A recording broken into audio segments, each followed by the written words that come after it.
Maggi sup soto Mak Pong campur seri aji rempah sup. Okay, letak je semua benda yang ada dalam peti. Okay, leftovers.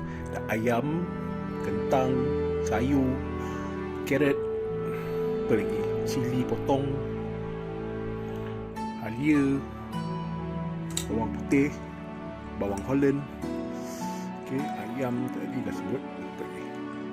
Alright, so gunakan Maggi punya mie type, dia kenyal sikit. Right, so, Alhamdulillah.